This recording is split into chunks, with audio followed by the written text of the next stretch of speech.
भावातीतं त्रिगुणरहितं सद्गुरुं तं Namami. Next, we are going to invoke Paramashiva's presence by chanting the Shiva Mula mantra Om Ham Haum Shivaya Namaha 11 times. Please follow along internally. Om Ham Haum Shivaya Namaha. Om Ham Haum Shivaya Namaha. Om Ham Haum Shivaya Namaha. Om Ham Haum Shivaya Namaha. Om Ham Haum Shivaya Namaha. Om Ham Haum Shivaya Namaha. Om Ham Haum Shivaya Namaha. Om Ham Haum Shivaya Namaha. Om Ham Haum Shivaya Namaha. Om Ham Haum Shivaya Namaha. Next, we're going to move on to the Tattva-achamanam. Now, take your Panchapatram and Udani. Keep the right hand in the Gokarna Mudra in the shape of a cow's ear. And take one Udani of water, 1 spoon of water, pour it into your right palm. Each time the word Swadha is chanted, sip the water from the bottom of your palm and take another Udani for a total of 3 times. Om Atmatattvam Shodhayami Swadha. Om Vidyatattvam Shodhayami Swadha. Om Shivatattvam Shodhayami Swadha. Now wash your right hand with the water from the Panchapatram and wipe your lips twice with the bottom of your right thumb. Om Ham Hridayaya Namaha. Then wash your hand again. With the index, middle and ring finger joined together, touch above the upper lip and below the lower lip. Then wash your hand again. With your index finger and thumb joined together, touch your right nostril and your left nostril. With the ring finger and thumb, touch your right eye, your left eye, your right ear and your left ear. Then wash your hand again. With your little finger and thumb, touch your navel, your right chest and your left chest. And with all the fingertips joined together, touch the crown of your head, the right shoulder, the left shoulder and your heart center. Wash your hand again. Now place your right hand over the left and place your hands on the right thigh. Close your eyes and set a sankalpa, make a conscious resolution what you want to manifest in today's Nithyananda Yoga ritual. Hold the visualization of what you want to manifest as you chant the sankalpa mantra. Om Mamopata Samasta Duritakshayadvara Bhagavad Shri Nithyananda Paramashiva Prityartham Shri Nithyanandeshwari Paramashiva Shakti Sameta Shri Nithyanandeshwara Paramashiva Prityartham Cha Adya Purvokta Evam Guna Visheshena Vishishtayam Asyam Shubhadito Purana Arogya Yukta Dridhagatra Yogika Sharira Siddhyartham Paramashiva Shakti Avishkaranartham Nithyananda Yoga Abhyasam Karishye. Now wash your right hand once more with the water from the Panchapatram. Om Apa Upasprishya. And place your Panchapatram and Udani aside out of harm's way. And let's get ready for KAILASA's Nithyananda Yoga. Let us first briefly cover the components of KAILASA's Nithyananda Yoga. Starting off with asanas, the physical body postures. As we perform the asanas, which are commonly known as yoga, we align our body to Paramashiva and intensely awaken the Kundalini Shakti, building the strength, flexibility, and strengthening the nervous system to hold the spiritual energy. Pranayama, breathing techniques, align our breathing to Paramashiva by infusing the prana and then controlling the inhalation, retention, and exhalation of the breath in a specific way. The next component is mudra.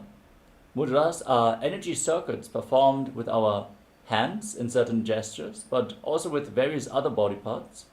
They align our nadis, our energy channels, and they direct the prana flow into specific regions of the body, awakening non-mechanical parts of the brain. Next up is bandha, the energy locks, performed by contracting certain muscles and diaphragms within the body. These bandhas prevent the prana from seeping out into the space around us and direct the Kundalini Shakti upwards along the spine to the higher energy centers, holding it in the high energy regions. The bandhas we are going to perform are the following: the Mula Bandha, root lock, contracting the perineal floor and pulling it up, preventing the prana from seeping out. Uddiyana Bandha, the abdominal lock, contracting your muscles above and below the navel and pulling the stomach in and up towards the spine, literally pumping the prana up along the spine to the higher energy centers. And the Jalandhara Bandha, the throat lock, tucking your chin to the chest and internally contracting your throat muscles, locking your throat, preventing the Kundalini Shakti from falling down again. Performing all the three together or in succession forms Mahamudra Bandha, to which you're going to refer various times throughout this asana practice. The next component is Karana, the sacred dance postures. In between some of the asanas, we are going to transition into Karanas. As you move your body gracefully in synchronicity aligned to the cosmic body movements, you infuse intense prana into the system and bring intense awareness into every part of your body. Next up is the visualization. We are going to request you to visualize certain animals, devatas, plants, mountains. As you hold the visualization throughout the asana practice, you embody the qualities of these beings. So intensely visualize yourself being that animal, that god, that goddess. As we are going through the asana sequence, align your thinking to Paramashiva and manifest Mano Shakti, the power of thought. Next up is japa, the internal repetition of mantras. Throughout the asana practice, we are going to request you to repeat certain japas in your inner space. As you repeat the japa, visualize it rotating around your throat in a circular motion. This will cleanse your Vishuddhi chakra, your throat chakra, and activate Vak Shakti, the power of speech, as you align your speech to Paramashiva. This way, your declarations will simply turn reality. Next is the external chanting of mantras. Our Acharya here is going to chant the scriptural references for all the asanas, the Vedic and the Sanskrit mantras for all the different asanas. This includes the benefits and the instructions of the asanas. Sanskrit has a phonetic significance, so simply by listening to these mantras, your energy will be raised, since these are the words of Mahadeva himself. So even if you don't understand the Sanskrit language, don't worry. Simply listen to the chants and feel the effect where the subtle brain growths are being developed. Next is weightlifting. As per the Supreme Pontiff of Hinduism, our beloved Swamiji, bodybuilding is a spiritual practice. So keep some weights at the side of your mat and intensify the asana practice wherever it is recommended. We are going to point out the asanas where we recommend to hold weights. This will intensify the Kundalini awakening, build the strength and flexibility in certain asanas, and build the nervous system to hold the spiritual energy for a longer period of time. So keep some weights ready. They don't have to be heavy. They will just add that little bit of extra to the asanas. Next we have mandala. As you can see in the background of our acharyas, we are projecting the Shri Yantra, which is a two-dimensional reflection of the entire cosmos, including all the gods and goddesses, with its lines, the triangles, the circles, the flower petals. They form a specific combination which we can reflect into our inner space. It is the mapping of the entire cosmos. We recommend all the participants have an energized copper Shri Yantra on your yoga mat that you can focus on whenever you are free. But for now, you can also focus your gaze at the yantra behind our acharyas. Gaze at it intensely, but gently, like you would gaze at a rose, and feel the effect, the energizing effect, awakening your cosmic DNA.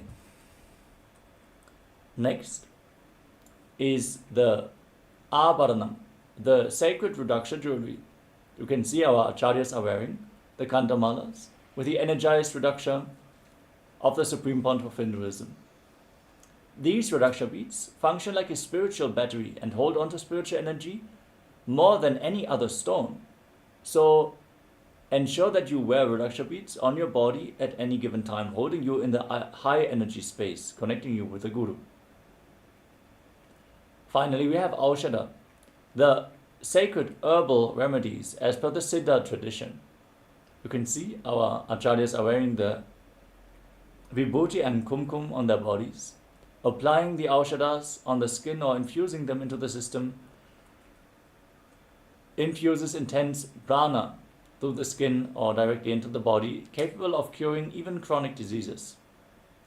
So, wear aushadas. If you have aushadas prepared by the Supreme Pontiff of Hinduism beyond the vibhuti and kumkum, like the Jnananjana or any other aushada, you can apply these as well during the yoga practice if you want.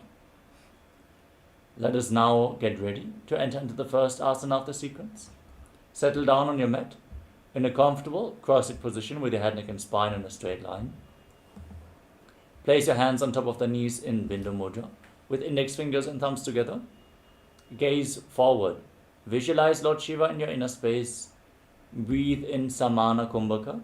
That means inhaling deeply into your navel region, holding the breath, and then exhaling deeply, again holding the breath, while visualizing a flame being kindled in your navel region, rising up your spine. Perform Mahamudra Bandha, the root lock, abdominal lock, and the throat lock, all three bandhas together, as you internally chant Soham, the first japa of the sequence in Sukhasana.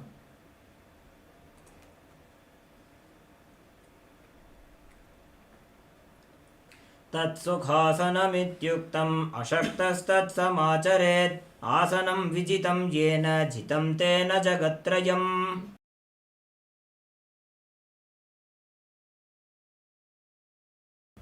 Now place your feet on top of opposite thighs. Into Padmasana, join your hands in Anjali Mudra and raise them up above your head. Keep the elbows straight. Perform Mahamudra Bandha and visualize yourself as Mount Kailash in Parvatasana. अथ पक्षे महादेव पर्वतासनमङ्गलं यत्कृत्वा स्थिररूपी स्यात् षट्चक्रादिविलोपनम्. Bring the soles of the feet together in front with your feet extended away from the body. Interlock your fingers behind your back in Parasha Mudra and lean forward and down. Place your forehead on the ground behind your heels. Gaze to the tip of the nose. Engage Mahamudra Bandha and visualize Swamiji in Halipavasana. पूरवविधियाहू मे जानो उभयपगथली सम्पुटठानो पिष्टपछेदो वूकरल्यावो दक्षिणकरसो वामगहावो. Next up is Nagipavasana. Extend your arms out in front, cup the palms and place them down in front of the feet. Place your forehead on the ground behind your heels. As you gaze to the tip of the nose, engage all three bandhas and visualize yourself as a snake in Nagipavasana. पूरवविधिपर्यागाने नीचौहौ वीकहोणि भणास्यौ लगायि. Next up is Kokilasana. Now hold on to the big toes in Prana Mudra with index and middle fingers together. Extend your legs forward and up. And then cross your legs into Padmasana. Keep holding onto the toes and place your elbows on the ground. Engage Mahamudra Bandha and visualize yourself as a bird in Kokilasana. अथान्यतासनं वक्ष्ये येन सिद्धो भवे नरः अकस्माद्वायुसञ्चारं कोकिलाख्यासनेन च. Next up is Nithyananda. Now stack your knees and your ankles. Hold on to opposite elbows and start rotating your arms in a circular motion. As you gaze to your nose, engage all the bandhas and visualize Swamiji in your inner space, and every once in a while change the direction of the movement in Nithyananda. गोड़ा बाबा पादकी आशमाहिली सोज दक्षचरण गोबार लौता परिकुल्भ समोज. Now place your hands flat on the ground, shoulder width apart, and raise your hips up high. Into Gajasana, scoop your head and chest forward and down again and again. Pull your stomach in and up in Uddiyana Bandha and visualize yourself as an elephant. युज्यं पादाग्रे भूमौ कृत्वा लम्बी भूयामस्तकाग्रे निधाय नितम्बम् ऊर्ध्वमुन्नमय्य नाभिलक्ष्यं भूमौ नासिकामानीय. Next up is Vrikshasana. From the same posture, now press one heel into the ground as you lift the other heel up again and again. Keep engaging Uddiyana Bandha and visualize yourself as a bear. एकैकं पादमाकुञ्च्य गजासनं कुर्यात् वृक्षासनं भवति. Now rise up. Stand on the tips of your big toes if you can. Bring your hands to the chest in Hridaya Mudra with index, middle and ring fingers joined together. Pull the stomach in and up. Visualize Swamiji in Vaishyasana. केशेन पादयुगलं बद्ध्वा तिष्ठेत अधोमुखः. The first karana of the sequence is Urdhva Karana. Stand in Adimandi posture, with the heels together, the toes pointing outwards and your knees bent. Remember this posture. We're going to repeat it throughout various karanas. Now bring your hands to the chest and raise one knee up along the center of your body in a circular motion. Follow along with the respective hand again and again.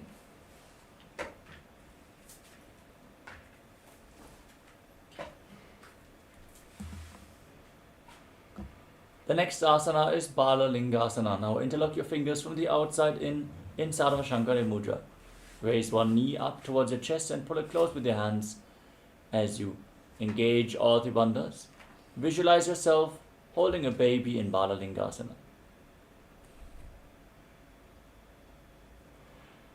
एकं जानु उरसि आलिङ्ग्य स्थातव्यं बाललिङ्गनं भवति. Next up is Parapidanasana.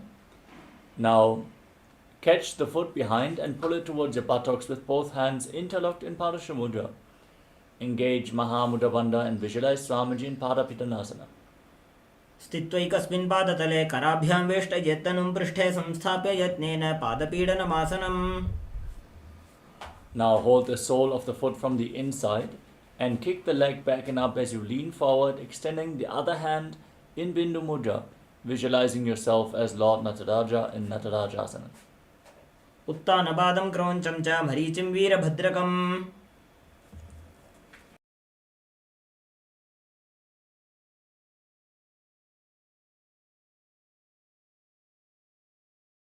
Now lift the other knee up towards your chest and pull it close with your fingers interlocked from the outside in. Engage all the bandhas and visualize yourself holding a baby in Bala Lingasana on the other side. एकं जानु उरसि आलिङ्ग्य स्थातव्यं बाललिङ्गनं भवति. Now pull the foot behind towards your buttocks with your hands interlocked in Padasha Mudra. Engage Mahamudra Bandha and visualize Swamiji in Parapidanasana. स्थित्वैकस्मिन् पादतले कराभ्यां वेष्टयत्तनुं पृष्ठे संस्थाप्य यत्नेन पादपीडनमासनम्. Now hold the sole of the foot, kick the leg back and up as you lean forward with your hand extended in Bindu Mudra. Visualize yourself performing the cosmic dance as Lord Nataraja. उत्तानपादं क्रौञ्चं च मरीचिं वीरभद्रकं नटराजं त्रिकोणं च सुप्ताङ्गुष्ठप्रसारणे. We move on to Ardha Rejta Karana. From Arimandi position, heels together, toes pointing outwards, knees bent.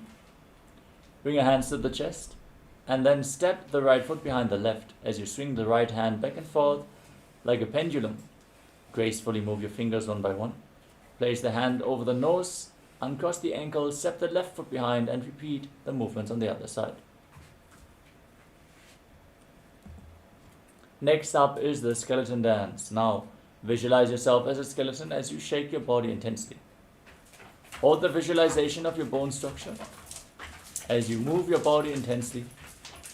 Focus on every part, every bone in your body.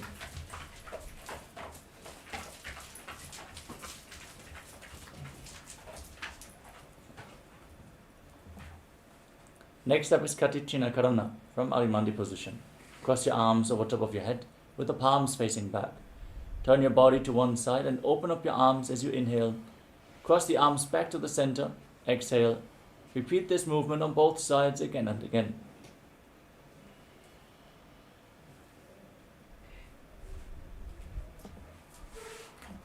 Now rise up onto the tips of your toes and raise your arms up over top of your head with the palms facing each other, visualizing yourself as a palm tree as you breathe in Samana Kumbhaka, engage all three bandhas and internally chant the new japa Shivoham and Tadasana.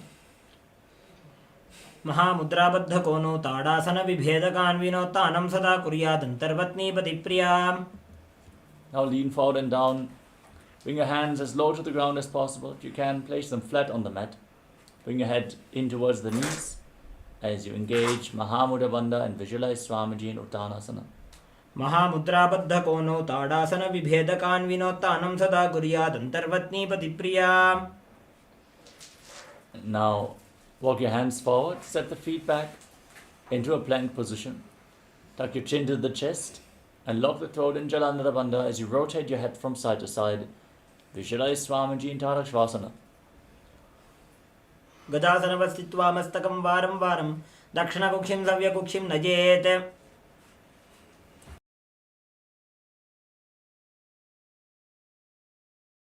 Now lower your body down onto your stomach.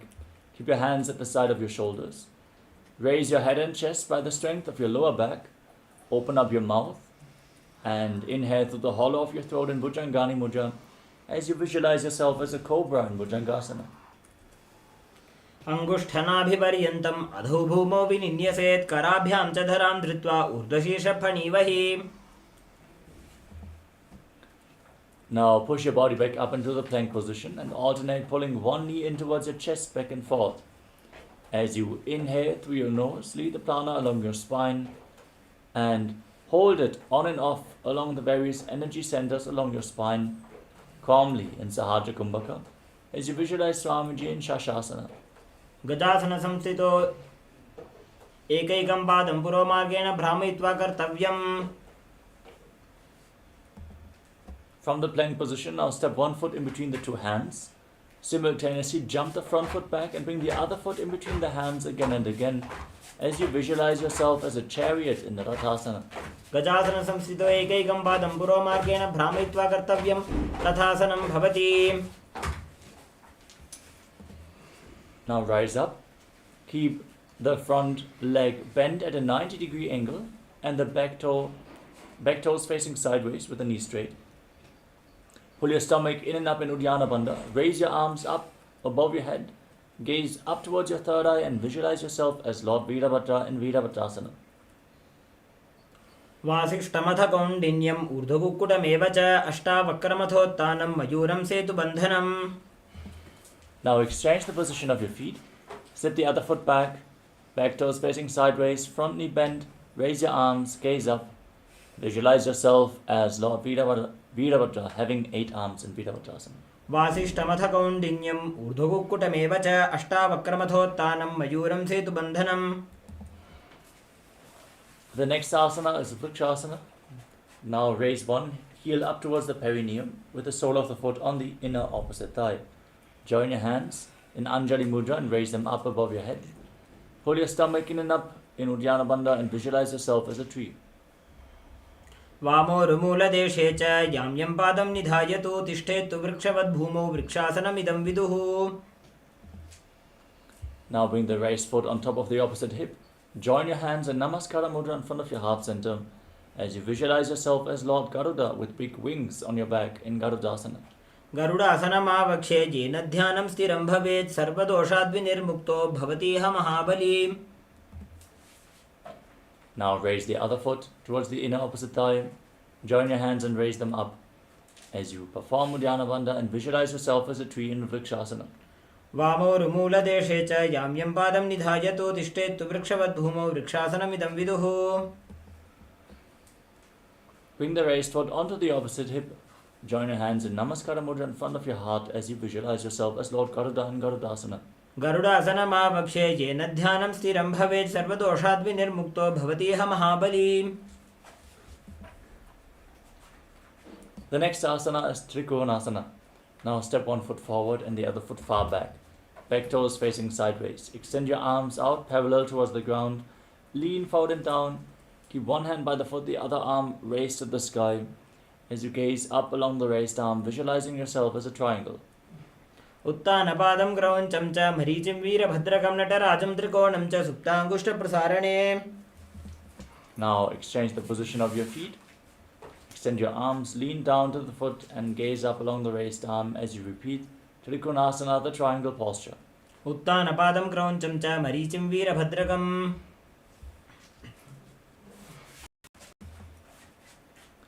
Next up is Nikuttaka Karana from Arimandi posture. Heels together, toes pointing outwards and knees bent. Raise one heel off the mat and bring your hands to the chest with the palms facing each other. Now stomp the raised heel to the mat. Lift the other heel up again and again as you exchange the position of your hands in front of your chest.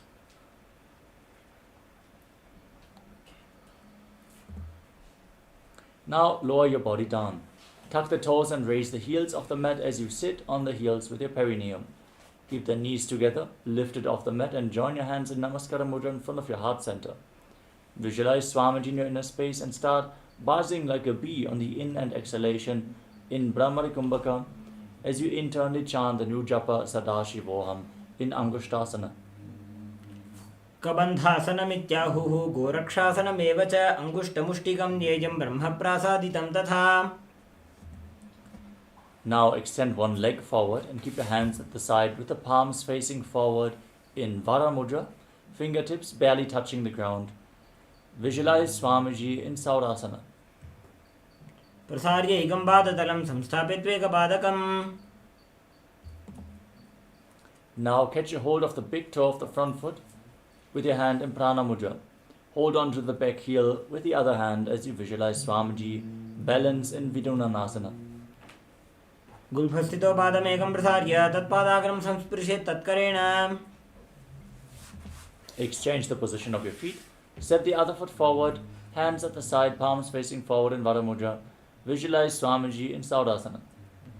प्रसार्य एकं पादतलं संस्थाप्यत्वेकपादकम्. Now hold on to the big toe of the front foot and hold the back heel with the other hand. Balance as you visualize Swamiji in Vidunanasana.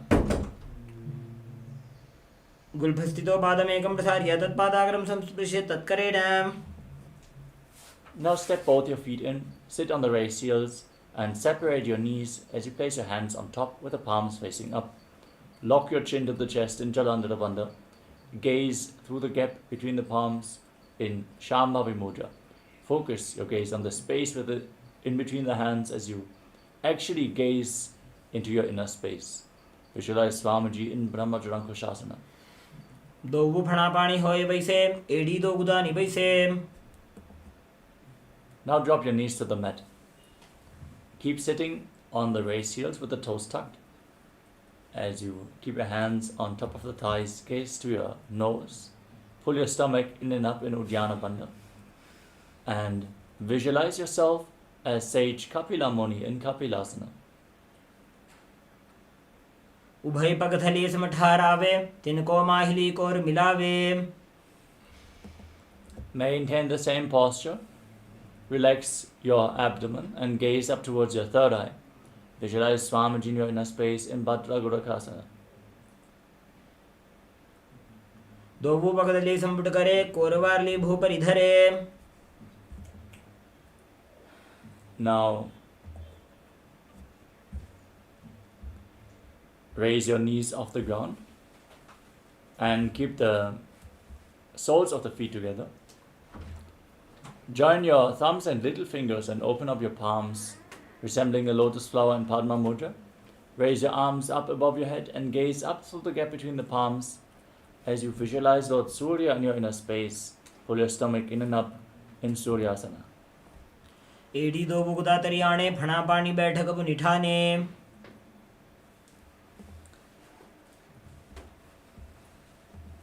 Next up is Mandukasana. As you keep your knees and your feet flat on the ground, place your hands on the knees, press your tongue up flat against the palate of your mouth in Mandukya Mudra, visualizing yourself as a frog as you gaze to your third eye, and calmly breathe through your nose in Sahadra Kumbhaka in Mandukasana. पादतलौ पृष्ठदेशे अङ्गुष्टे द्वे च संस्पृशे जानुयुग्मं पुरस्कृत्य साधयेत् मण्डुकासनम्. The next asana is Uttana Mandukasana. Maintain the same posture but bring your hands behind your back, holding on to opposite shoulders. Keep your elbows close to your head. Press your tongue flat against the palate of the mouth. Gaze up, visualize yourself as a frog, and pull your stomach in and up in Uddiyana Bandha in Uttana Mandukasana.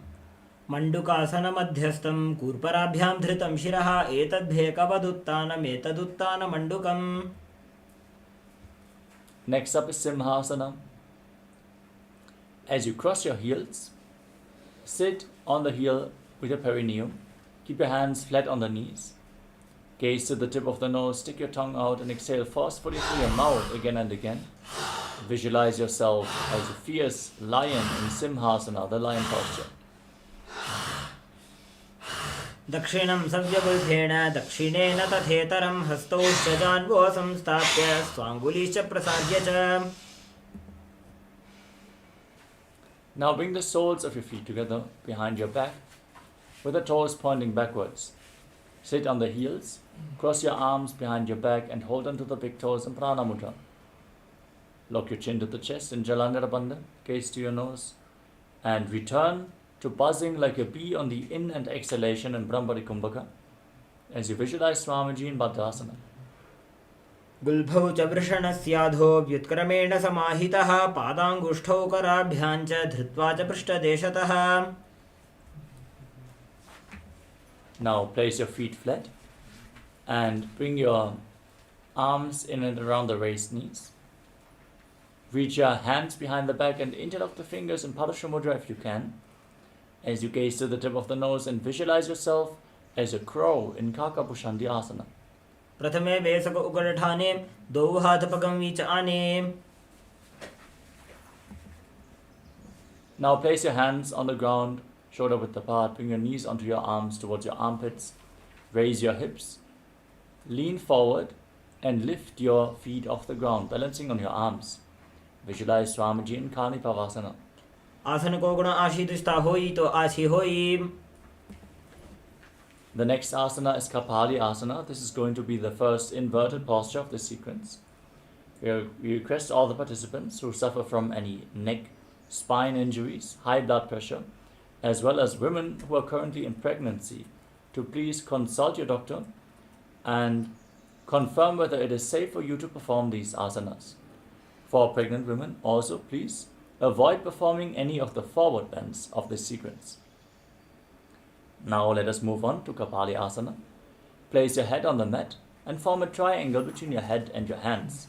Bring your knees onto your arms, raise the hips above the shoulders, and then extend your legs up straight into a headstand.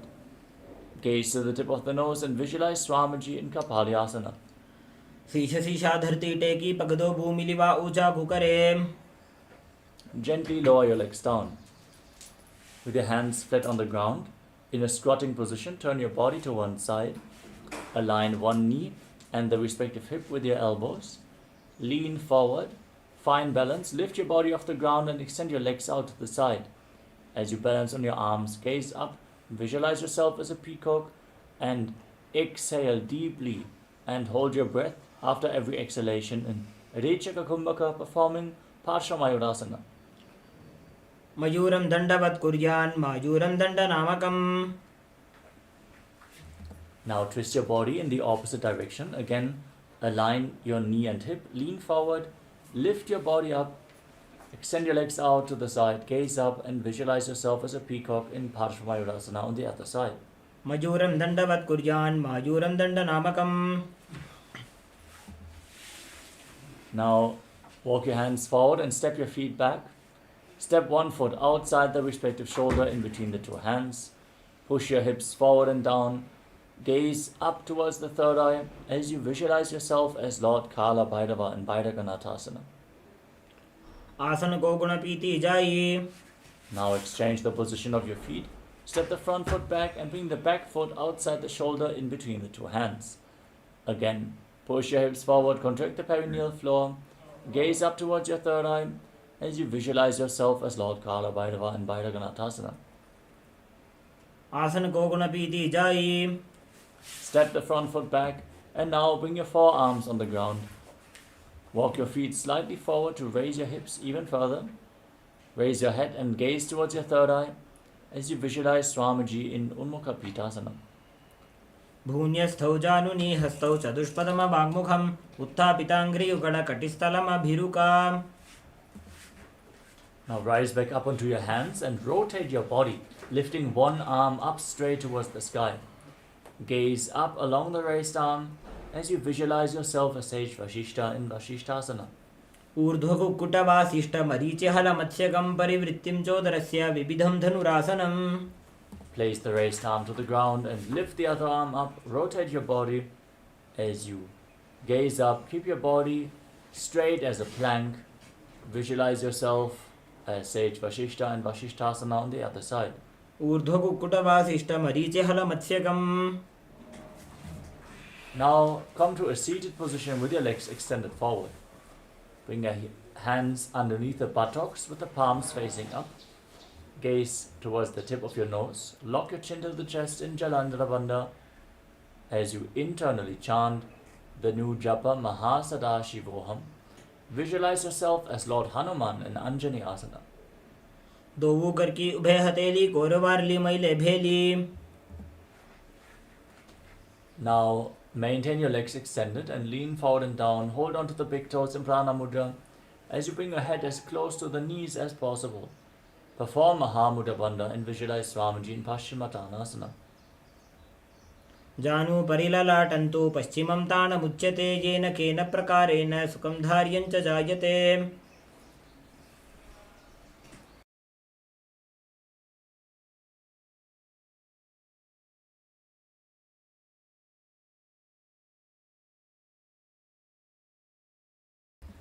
Next up is Ugrasana. With your legs extended forward, interlock your fingers around your neck, slightly separate your feet, lean forward and down and bring your head in between the knees if you can, the elbows outside the legs as you visualize Kali in your inner space in Ugrasana. स्वपाणिभ्यां दृढं धृत्वा जानुपरि शिरोन्यसेत् आसनोऽग्रमिदं प्रोक्तं भवेदनिलदीपनम्. The next asana is Maharishi Asana. Now step one foot in towards the perineum with the knee raised. Bring your respective arm in and around the raised leg and interlock both hands behind your back. As you lean forward and down towards the knee, visualize yourself as sage Maharishi in Maharishi Asana. उत्तानपादं क्रौञ्चं च मरीचिं वीरभद्रकं नटराजं त्रिकोणं च सुप्ताङ्गुष्ठप्रसारणे. Now drop the raised knee to the side. Keep the heel against the perineum as you lean forward and down. Hold on to the front foot with both hands. Engage Mahamudra Bandha as you gaze to your nose and visualize Swamiji in Mahamudrasana. महामुद्रां प्रवक्ष्यामि तन्त्रेऽस्मिन् मम वल्लभे यां प्राप्य सिद्धा सिद्धिं च कपिलाद्याः पुरागताः.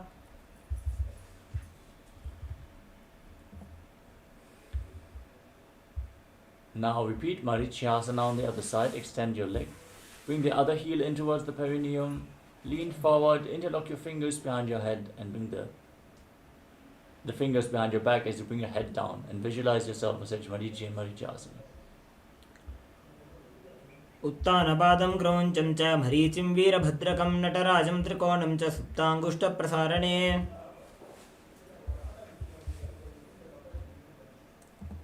Now drop the waist into the side, lean forward and down and hold on to the front foot with both hands.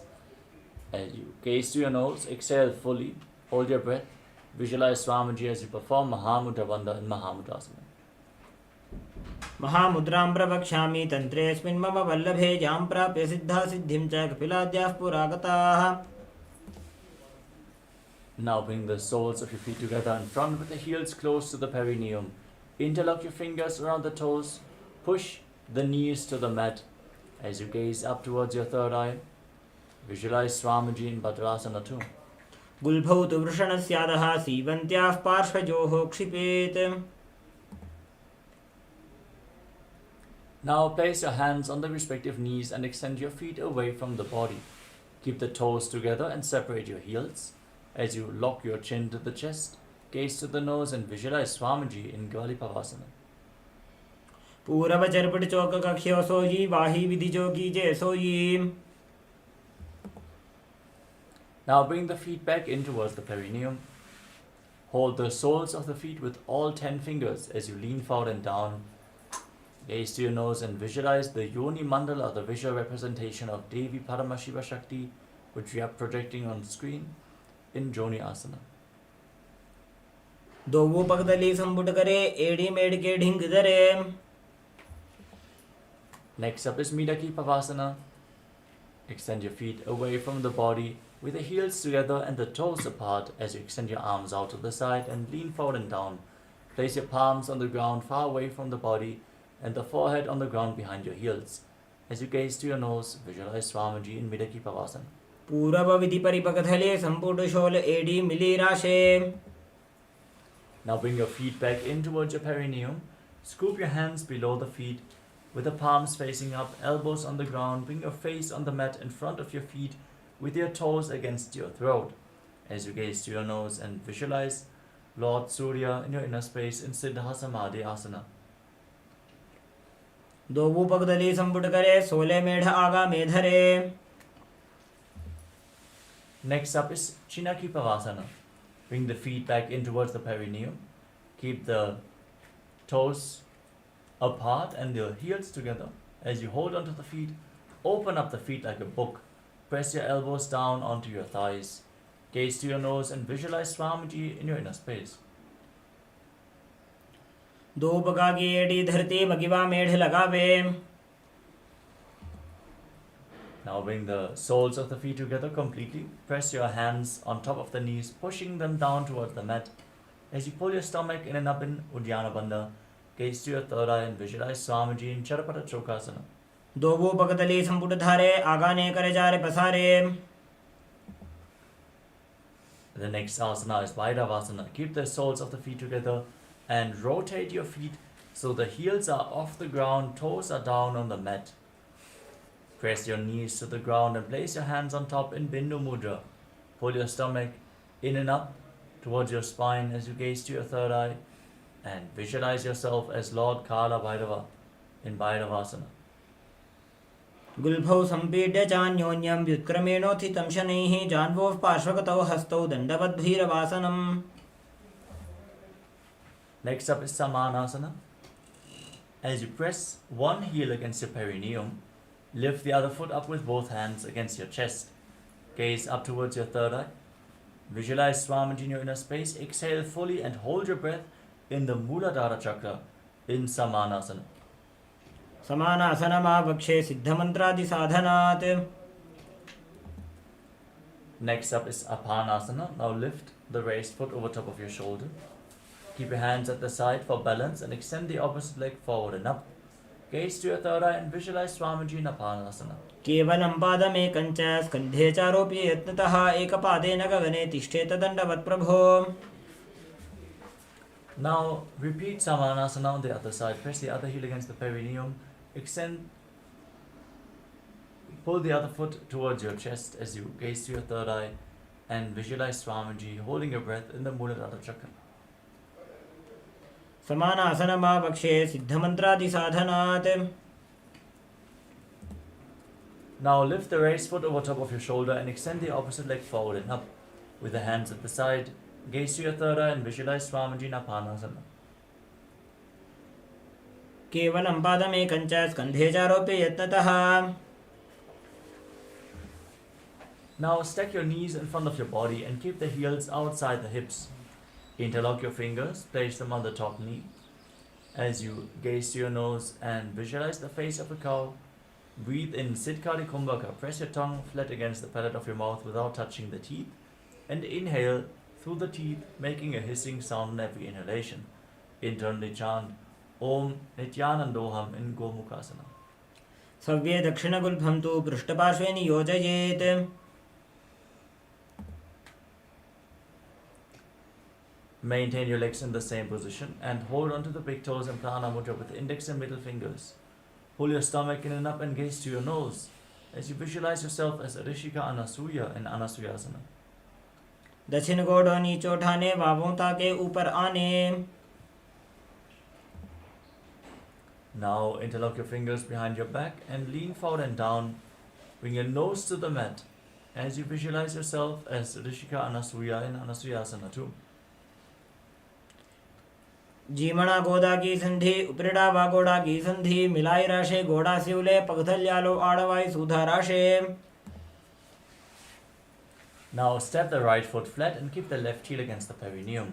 With your hands on the respective knees, gaze to your nose and visualize yourself as Lord Garuda in Garudasana too. Davos पग मोड़ी AD माहिलो गुल्फमूल द्वार नीचे दे. Next up is Naradasana. Now raise your perineum onto your heel. Interlock your fingers around the neck. As you twist your elbows around the raised knee, gaze up towards your third eye and visualize yourself as Sage Narada. पिष्टिज वाम पगदली केरी भूपरिता ही लगावे फेरी. Now bring the left foot on top of the right thigh and hold on to the right big toe with the right hand in Prana Mudra and hold on to the right shin with the left hand as you hug your knees. Gaze to your nose and visualize Matsya, the fish avatar of Lord Vishnu in Matsya Pitakasana. वामेन वामाङ्गुष्ठन्तु गृहीतं मत्स्यपीठकं योनि वामेन सम्पीड्य मेढ्रादुपरि दक्षिणम्.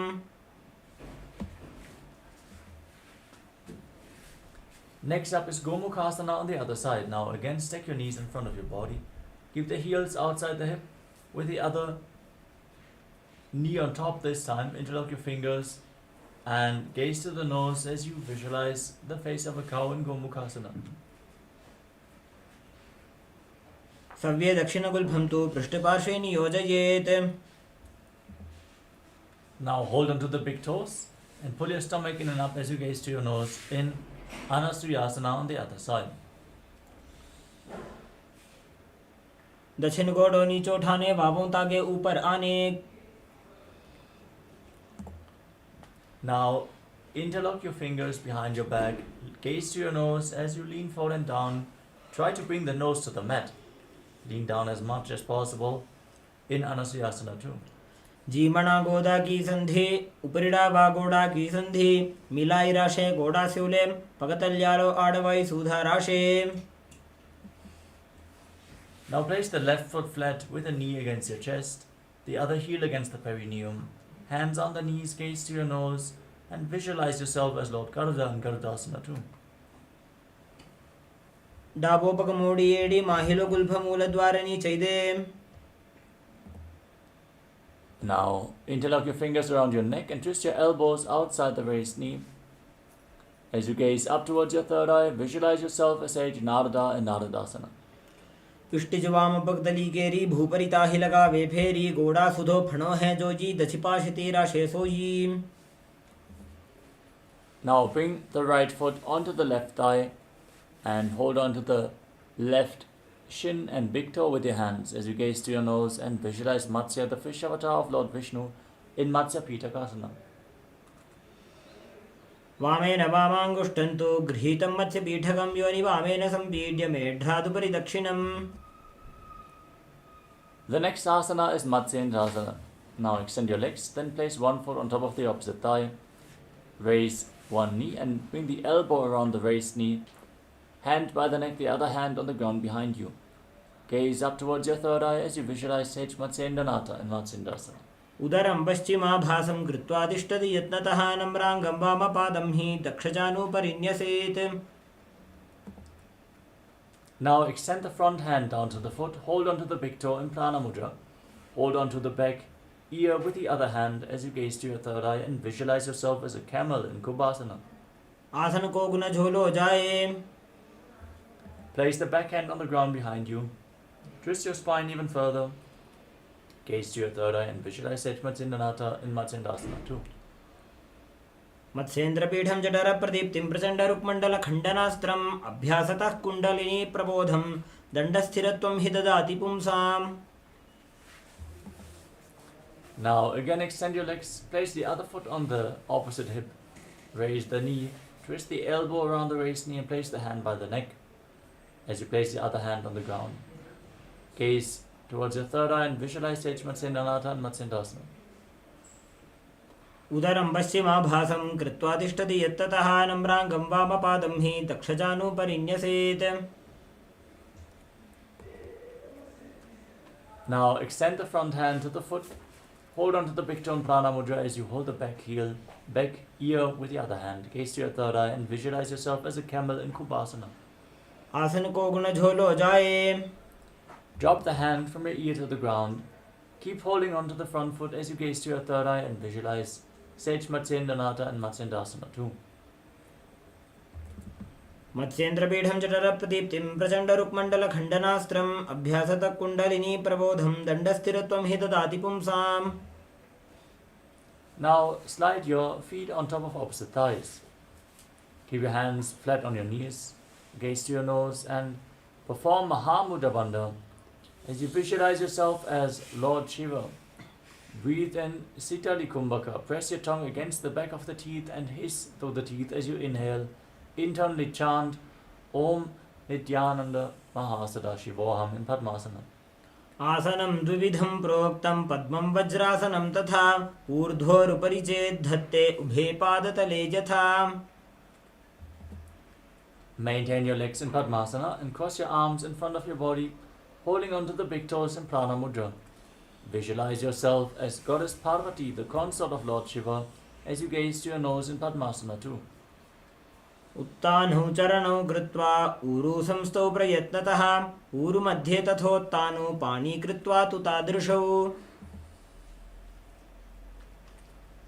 Maintain your legs in Padmasana and bring your hands through the legs.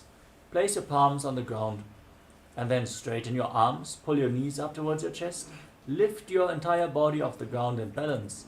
As you visualize yourself as a rooster, breathe calmly through your nose in Sahajra Kumbhaka in Kukutasana. पद्मासनं सुसंस्थाप्य नान्वोरन्तरे करौ. Next up is Baddha Asana. From Padmasana, rise up onto your knees. Place your hands on the ground with the fingers pointing towards your body. Bend your elbows. Place your navel onto the elbows and extend your knees off the ground. As you balance on your arms, visualize Swamiji in your inner space. धरामोष्टभ्यकरद्वयेन तत्कूर्परिस्थापिता नाभिपार्श्वः. Now extend your legs back. As you again lean onto your elbows, lift your legs up straight off the ground. As you visualize yourself as a peacock in Mayurasana. अथ वक्षे Mahadev मयूरासनमुत्तमम्. Now lay down on your stomach. Interlock your fingers around your neck in Padmasana Mudra. As you place your forehead on the ground and turn your feet outwards so the toes are pointing to the side and the heels are touching the mat. Visualize yourself as a crocodile in Makarasana. अध्यासशेते हृदयं निधाय भूमौ च पादौ च प्रसार्यमानो. Next up is Shalabhasana. Now place your hands flat on the ground next to your shoulders and lift your legs off the ground completely as you visualize yourself as a locust in Shalabhasana. अध्यासशेते करयुग्मवक्षो भूमिमवष्टभ्यकरयोस्तलाभ्याम्. Now bend your knees, hold onto the feet and pull them outside the hips towards the ground. Try to touch your heels to the mat as you visualize yourself as a camel in Ushtasana. अध्यासशेते पदयुग्मव्यस्तं पृष्ठे निधायापि धृतं कराभ्याम्. Now hold onto the foot and kick your legs back and up as you raise your head and chest. Bend your back, gaze towards your third eye and visualize yourself as Pinaka, Lord Shiva's bow in Dhanurasana. प्रसार्य पादौ भुइदण्डरूपौ करौ च पृष्ठे धृतपादयुग्मम्. Now come to a kneeling posture. Keep your heels outside the hips and the toes touching behind your back. Hands on the knees. Gaze up towards your third eye. As you visualize Swamiji, internally chant Om Nithyananda Paramashivoham in Bhagasana. उल्टा मोड़ी पाव दो वैसे बहुरो जुगति करे एक ऐसे. Now we are getting ready for another inverted posture. Set yourself up in front of a wall if needed. Now place your forearms on the ground, elbows shoulder width apart. Interlock your fingers. Place your head on the mat and support it with your hands as you raise your hips, straighten your legs and walk your feet forward as you lift your legs off the mat. Pull your knees in towards your chest, squeezing your body into a ball. Gaze towards the tip of the nose as you visualize Swamiji in Gohi Asana. दो हाथ की कहुनी जोजी पुनः कलाई जाने दोई. Now from Gohi Asana, extend your legs up straight. Into Shirshasana, gaze to your nose and breathe calmly in Sahajra Kumbhaka as you visualize Swamiji in your inner space. विपरीतं मण्डलं च द्विधैव विदितं हिनः. Gently lower your legs down. Come to a seated position with your legs extended forward as we are preparing for a sequence of rapid exhalations in Bhastrika Kumbhaka. Contract the abdomen and push the air out like the bellows of a blacksmith again and again. Lift your legs up and hold on to your calves as you visualize Swamiji in your inner space in Podhi Asana. दोनों हाथ पग बाहर आने, गोड़ा तरे का घसीटाने। Now bring your hands behind your back, hold on to opposite shoulders, elbows outside the head as you gaze to your third eye and visualize yourself as a mace in Parikasana. उत्तानशयनं कृत्वा पादौ मिलित्वा प्रसार्य। Keep exhaling rapidly as you extend your arms out in front or place your forearms on the ground for support if needed. Keep your legs raised, gaze to your third eye and visualize yourself as a boat in Naukasana. उत्तानशयनं कुरु परभ्यां भूमिं वष्टभ्यां। Now bring the soles of the feet together and scoop your hands below. Pull your feet against your chest. Keep exhaling rapidly as you gaze to your nose and visualize yourself as Lord Rudra in Rudrasana. पगतली संपूट करी हाथस्य पग ऊंचाई। Relax. You can breathe calmly now. Lay down on your back and place your feet flat on the mat. Place your palms flat on the ground just behind the heels. As you push your hips off the mat, contract the perineal floor and lock your throat. Try to push the air upwards but prevent it from escaping the lungs by keeping your throat locked in Jalangaravanda in Mocha Kumbhaka, leading the prana upwards and leading to a state of swooning in the yogi. Gaze to the nose and visualize Swamiji in Unmukha Pitasana too. ऊर्ध्वे च जानुनी कृत्वा शवित्वोर्ध्वमुखं तथा। Now lay down flat on your back. Keep your hands at the side of the body with the palms facing up. Intensely pull the Kundalini Shakti upwards from the Mooladhara to the Sahasrara Chakra.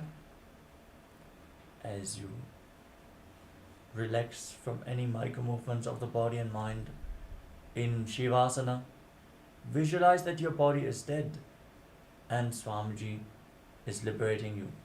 Internally chant Om Nithyananda Paramashivoham.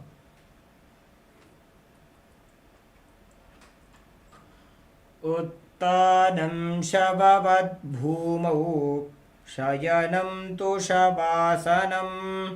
शवासनं श्रान्तिहरं चित्तविश्रान्तिकारकम्।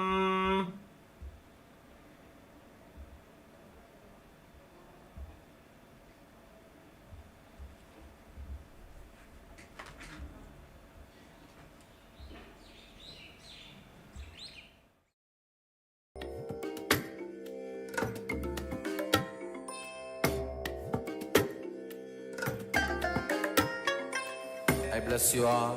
Let you all open all your three eyes and manifest the powers of Mahasadashiva. Om Nithyananda Paramashivoham. Om Nithyananda Paramashivoham. Om Nithyananda Paramashivoham. Om Nithyananda Paramashivoham. Om Nithyananda Paramashivoham. Om Nithyananda Paramashivoham. Om Nithyananda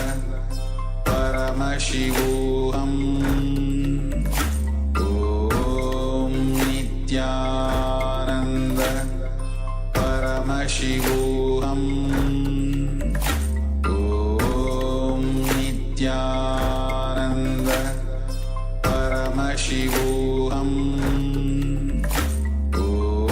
Om Nithyananda Paramashivoham. Om Nithyananda Paramashivoham. Om Nithyananda Paramashivoham. Om Nithyananda Paramashivoham. Om Nithyananda Paramashivoham. Om Nithyananda